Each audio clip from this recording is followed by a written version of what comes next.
Starting off with our component location inside the vehicle, here are our cruise control functions for the vehicle. Here's going to be the distance button between your vehicle and the vehicle that is in front. You can increase the distance and decrease the distance. Here's going to be our adaptive lane keeping, and here's the button to turn on the cruise control. Here's the button to turn off the cruise control, and here's the set plus and set minus button to change your vehicle speed. Here in our cruise control settings menu, here we can see that we have the options for your vehicle's cruise control. Here we have normal mode, and here's adaptive mode, which uses the distance keeping function. And here we have intelligent mode, which uses the distance keeping function as well as looking at the posted speed limit as well. You can set a tolerance for the posted speed limit to have the vehicle go over the speed limit or under the speed limit.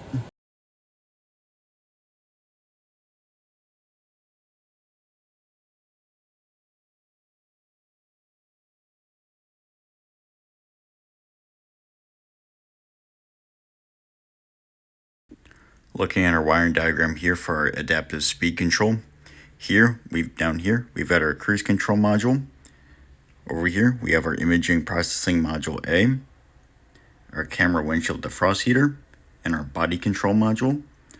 We're going to be having battery power come into the cruise control module from a 10 amp fuse. Then we've got our CAN high and CAN low, both going into the image processing module. And then for our windshield defrost heater, we've got positive and negative coming in and out the module into the image processing module, along with our body control module that is going to have battery voltage coming through a 7.5 amp fuse. For a diagnostic fault, say we have an open in the power coming from our battery junction box down to our cruise control module. Our module will not be able to receive any power, so our cruise control function would be inoperative, probably resulting in multiple warning lights on the instrument panel cluster, followed by a set of diagnostic trouble codes. Here we have our infotainment system turned on. As you can see, we have a lot of functions here, such as a home tab, audio tab, phone tab, navigation, apps, and general settings. And the general settings has 3 different tabs, such as assistance, that contains the driver's assistance functions as well as 911 capabilities. The vehicle tab has speaker control, clock, vehicle controls, general settings, display for the instrument cluster, as well as a valet mode, ambient lighting, navigation, and seat control. Connectivity allows Bluetooth pairing, phones, the use of the Ford Connect app, Wi-Fi, vehicle updates, mobile apps, CarPlay, and voice control.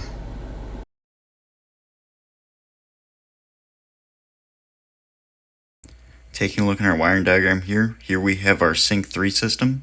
Here we have our APIM, our audio control module, Bluetooth device connection, satellite radio antenna, microphone, audio control panel, Wi-Fi connection, the PCM, BCM, steering wheel input goes to the clock spring, to the SCCM, ABS module, restraints control module, and gateway module. Here we have another audio control module and our digital signal processor out to our speakers. As you can see here with this wiring diagram, most of these modules are connected via high-speed CAN lines 1, 2, 3, and 4. We do have a little bit of wired connections between the media hub, microphone, display unit, audio control module, and the satellite radio antennas. For diagnostic purposes, we're going to have a customer complaint of none of the speakers in the vehicle work, so we're going to be taking a look at the DSP module for any DTCs. If there's any DTCs present, we're going to start with a voltage at test for the module. Our voltage should be between 3.5 and 7 volts.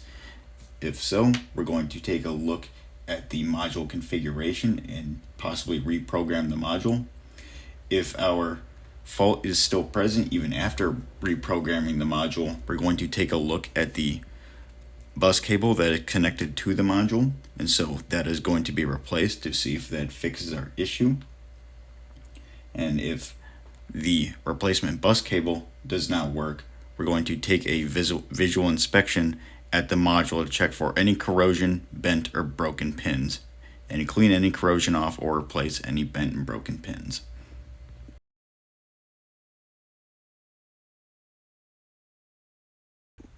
For our 360-degree camera view, here's our camera button.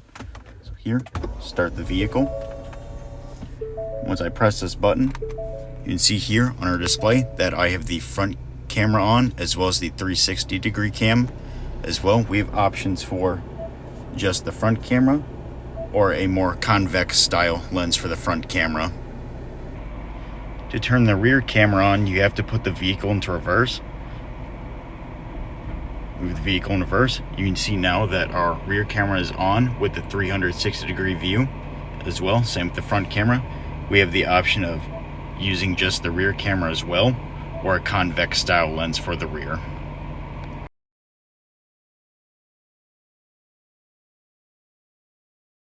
Here we have our 360 video camera layout. Here we have our image processing module B, then our 4 parking cameras. Here's the input for front camera, left hand side camera, right hand side camera, and our rear camera. All the cameras are connected to the module via coaxial cable, and if we were to have a fault in this system, say we had an open right here for the front video camera, it would not be able to transmit any video feed, possibly resulting in a blue screen on the infotainment system when the front camera is activated, or a possible DTC.